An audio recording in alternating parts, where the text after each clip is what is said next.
The wind outside screamed like a wild beast. Snow hit the windows so hard it sounded like tiny fists knocking over and over. The old farmhouse stood alone at the edge of the road, surrounded by fields now buried deep under white. Inside, an elderly woman sat close to the wood stove. She had stacked logs earlier, knowing the storm would be fierce, but even she had not expected it to turn into such a blizzard. The clock ticked slowly, and the house felt colder and quieter with each passing hour. She pulled her shawl tight and listened. The wind howled through cracks in the walls, and the night pressed heavy around her. She wondered how many travelers had been caught on the road tonight. The snow was falling so thick that even headlights would barely cut through. And then, suddenly, she saw it. A faint glow of lights in the distance, blurred and shaky through the curtain of snow. At first, she thought maybe it was a snowplow or a car sliding off the road. But then the sound reached her. It wasn't the steady hum of a car. It was a low rumble, a growl that grew louder and closer. Her heart jumped. It was motorcycles more than one. Who would ride in this weather? The rumble grew until it stopped right outside her door. She sat frozen, her hands tight on her lap, unsure what to do. A knock came. It was strong, not violent, but firm enough to make the door rattle. She hesitated. 15 men stood outside in leather jackets, boots thick with snow, faces red from the freezing wind. They were bikers, stranded in the storm. Their breaths came out like smoke in the air. They looked rough, tired, and cold. The leader stepped forward and asked if they could come in, just for shelter. The woman's first thought was fear. 15 strangers, big men, tattoos, beards, and rough voices. What if they caused trouble? What if they were dangerous? Her heart pounded, but then she looked closer. She saw the snow stuck to their eyelashes, the shivers in their shoulders, the way their hands trembled from the cold. They were human beings caught in a storm, just like anyone else. Slowly, she pulled the door wider and stepped aside. "Come in," she said softly. One by one, the bikers entered, stomping snow off their boots, shaking ice from their jackets. The little farmhouse suddenly felt crowded, the air heavy with their presence, but they tried to make themselves small. Standing awkwardly near the door, waiting, the old woman pointed toward the stove. "Sit there, warm yourselves." They nodded, thankful, their voices low and respectful. Some removed their gloves and held their hands toward the fire.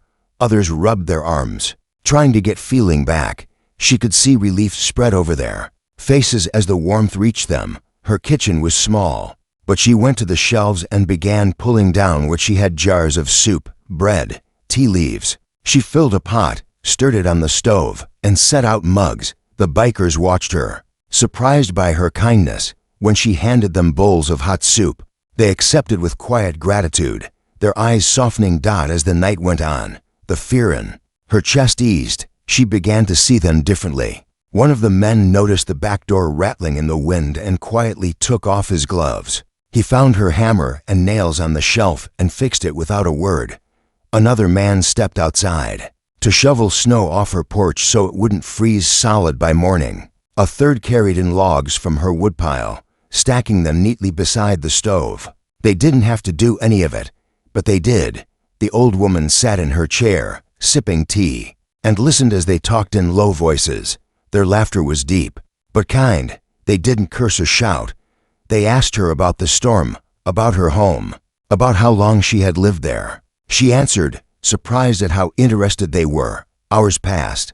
The storm outside raged on, but inside, the little farmhouse glowed with warmth and life. The bikers stretched out on the floor with blankets she gave them, some leaning against the walls, others drifting to sleep.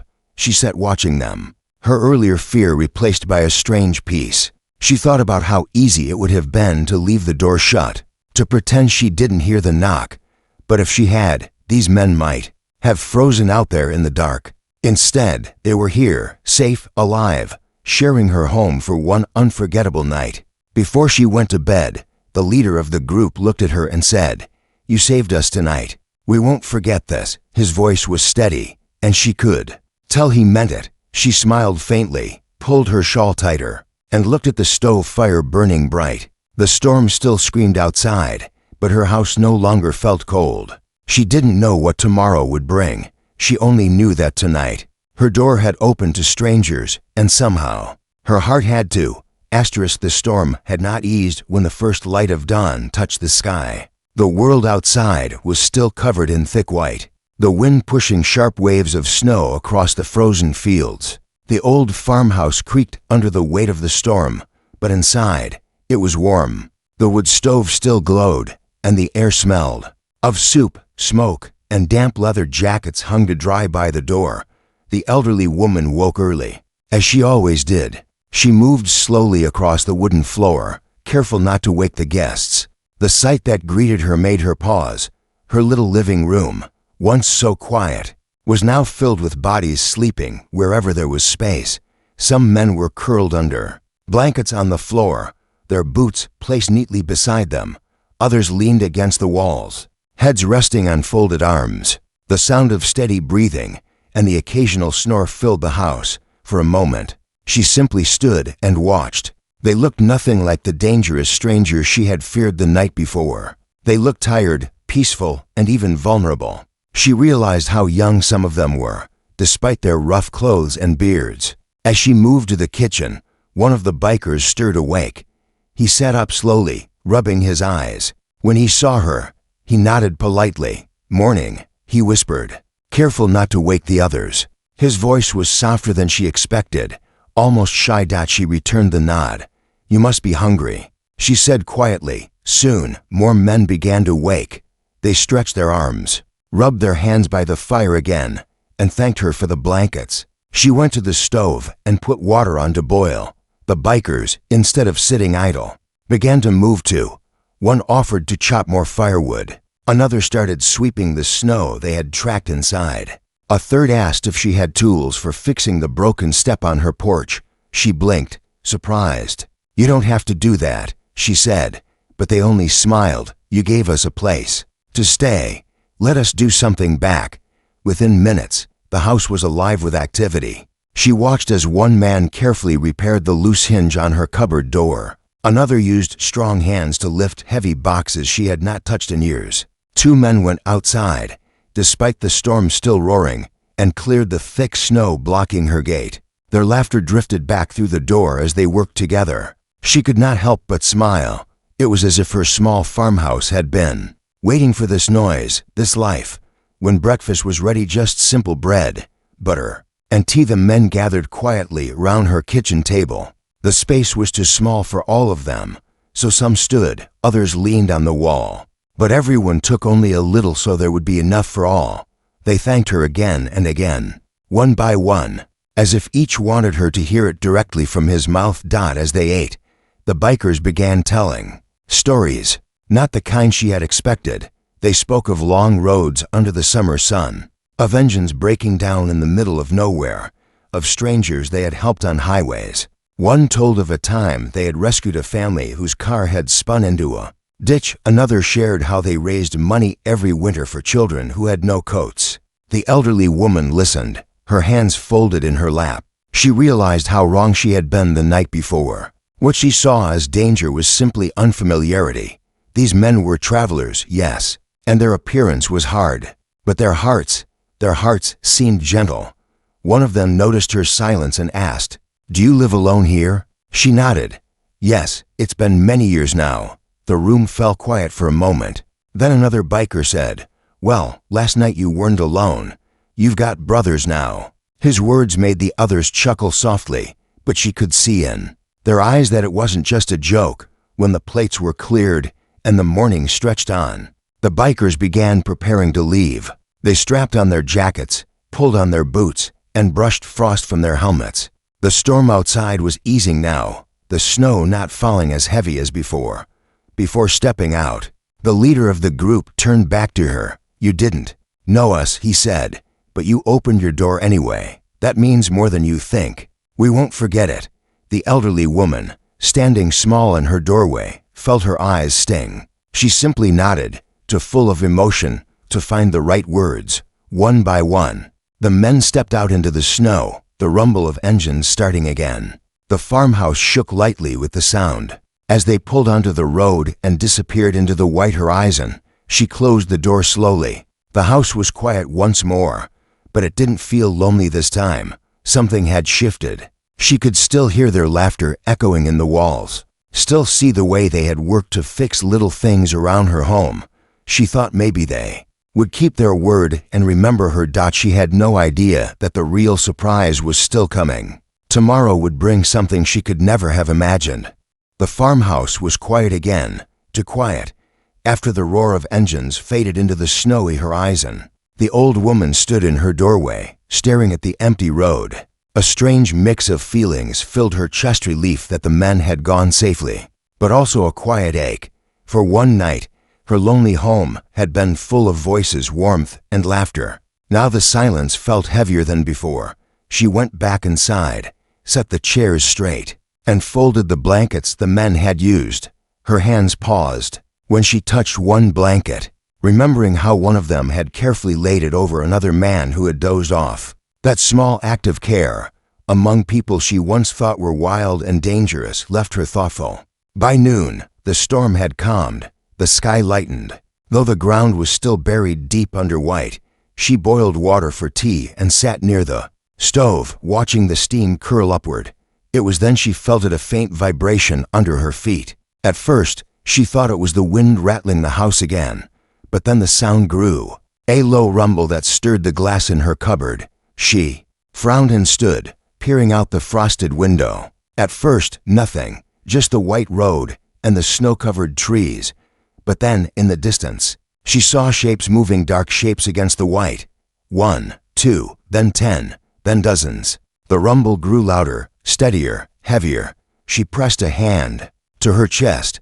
Could it be? Soon the sound was undeniable, the deep roar of motorcycle engines. Multiplied many times, the ground trembled under the sheer number. And then she saw them. Not 15 this time, but what looked like an endless line of bikes stretching far down the road. Their headlights cut through the pale daylight, a river of shining beams moving straight toward her farmhouse. Her breath caught. Why had they come? Back. The roar filled the air as the first riders pulled into her yard.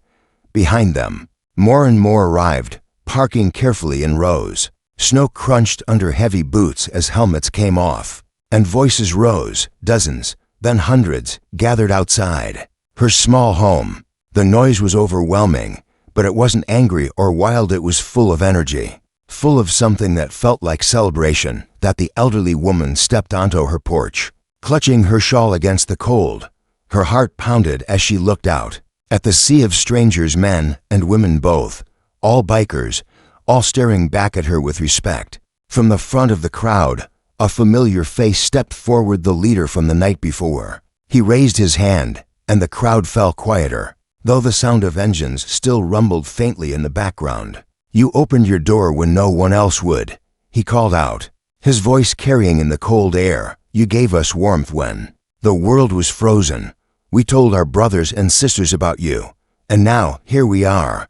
She blinked, tears pricking her eyes. She could barely understand what was happening. One biker lifted a box from his bike filled with groceries. Another carried firewood, stacked neatly in bundles. Others had tools, spare parts, warm clothes. Soon, dozens were unloading gifts, setting them down on her porch. Groceries piled high. Bags of rice, jars of preserves, heavy sacks of flour. Someone brought her a brand new winter coat. Another man handed her a thick wool blanket, carefully folded. Her hands shook as she reached out to touch the gifts. She opened her mouth to speak, but no words came. The bikers weren't just giving things, they were fixing things too. Some knelt near her porch, repairing the steps she had struggled with for years. Others checked her roof, hammering down loose shingles before the snow could cause damage. A group began clearing her entire driveway, shoveling snow with the energy of 20 men. Neighbors peeked from their windows down the road, astonished by the sight. The once quiet farmhouse had become the center of the entire town's attention. The elderly woman stood small on her porch, surrounded by people she had never met. And yet, she felt safe. She felt cared for. She felt something she had not felt in years, that she mattered. One by one, bikers approached her to say thank you. Rough hands shook her delicate ones, voices filled with warmth. Some simply nodded, their eyes saying what words couldn't. She whispered again and again. I only did what anyone would do. But deep down, she knew not everyone would have. Many would have closed the door. The sun began to set, turning the snow golden under the fading light.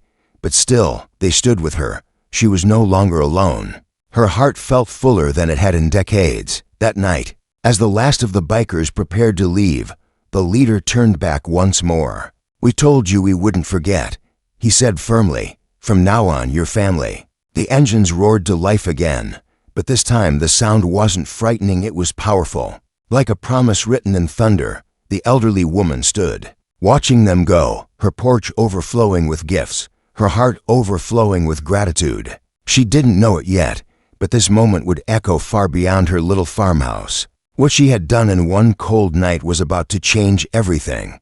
The night after the gathering. The farmhouse looked different. The porch was stacked with food and firewood. The broken steps were repaired, and the roof had been patched. For the first time in years, the old woman didn't worry about how long her supplies would last through the winter. She didn't have to wonder if the cold would seep through the cracks, or if she would run out of wood before spring. But it wasn't just her home that felt different. It was her heart. She sat by the stove, the orange glow of the fire reflecting in her eyes, and thought about what had happened. She had opened her door to strangers, and now she had more family than she ever dreamed possible. By morning, the town had already heard. People drove slowly past her farmhouse, stopping on the road to stare at the long marks in the snow where so many bikes had parked. Neighbors whispered about the line of motorcycles that stretched as far as the eye could see. Some came to her door, asking if it was true. Had hundreds of bikers really shown up? She only smiled and nodded. They came to say thank you. The news spread fast. What started as small-town gossip soon reached nearby villages.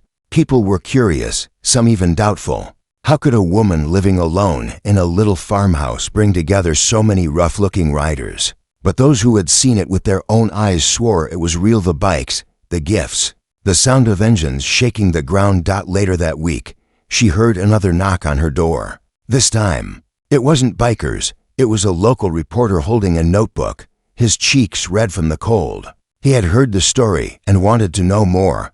She hesitated at first, shy about speaking. But then she thought of the bikers' promise. Their story wasn't just hers anymore, it belonged to everyone. So she told him. She described the storm, the knock at her door, the fear she had felt, and how it melted away when she saw their shivering faces. She told him how they fixed her door, shoveled her porch, and stacked her wood. How, the next day, they returned in numbers so great it shook her heart to the core.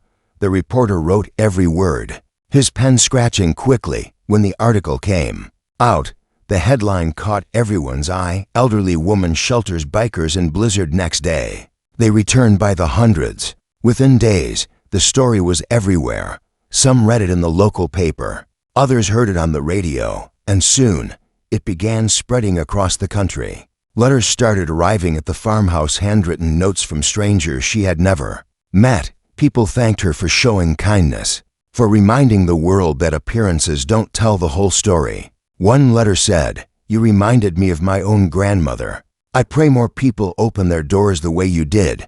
Another said, "I ride too. People judge us by our jackets and our bikes, but you saw past that. Thank you for giving us a good name." The old woman read each letter slowly, sometimes wiping her eyes, sometimes pressing the paper to her chest. The bikers kept their promise. 2 every week. 1 or 2 would stop by. Sometimes they brought groceries, sometimes just themselves. They would sit with her, share stories, and make sure she was doing all right. They fixed little things around the house: an old fence, a broken chair, a leaking pipe. Each visit left her home stronger and her heart lighter. For the first time in years, she no longer dreaded winter. She no longer feared the silence of her farmhouse. She knew someone would come. She knew she wasn't invisible anymore. Soon, people in town began looking at her differently. Where once she was the quiet woman who lived alone on the edge of the fields, she was now known as the woman whose kindness had drawn a crowd of brothers and sisters on bikes. Children pointed when they passed her porch, saying, "That's where it happened." Neighbors greeted her warmly, sometimes leaving small gifts on her step. inspired by the biker's example. But the greatest gift was not the food, the firewood, or the repairs. It was belonging. She had lived alone for many years, her days blending into each other like snowdrifts. But now, her life had color again. Laughter echoed through her farmhouse. Stories filled the air. She no longer sat by the stove in silence. She sat waiting, knowing the rumble of engines might soon roll down her road again. One evening, as she watched the sunset paint the snow in gold and pink, she whispered to herself, "All I did was open a door, and yet, opening that door had opened so much more." The story of that night and the day after was no longer just hers. It had become something larger, a lesson shared from one farmhouse to the world, a lesson about trust, about humanity, about how a single act of courage can ripple further than anyone could imagine. But even as her story traveled far, she had no idea what was coming next, because the bikers weren't finished. They had one more surprise for her, something that would change her life forever. Weeks passed since the blizzard, yet the farmhouse no longer felt lonely. What had once been a quiet and forgotten corner of the road now carried a life of its own. Every so often, the distant thunder of engines rolled across the fields, and the old woman knew they were coming again. It wasn't always the same faces. Sometimes 2 bikers stopped by, sometimes 10. They came with groceries, tools, or just empty hands and warm smiles. They checked her stove, chopped her wood, and shared meals at her small table. They treated her not like a stranger they had once met, but like a grandmother they had always known. She began to recognize their laughter, the way they teased one another, the way they always made sure she was comfortable before helping themselves. She learned their stories too, about the roads they traveled, the hardships they faced, and how often people judged them without ever knowing who they truly were. And they learned hers. She told them about the years she had spent alone since her husband passed, about the winters when the cold was so sharp she thought she wouldn't make it through, about the silence that sometimes pressed so heavy she felt invisible. The bikers listened in silence, their rough faces soft with respect.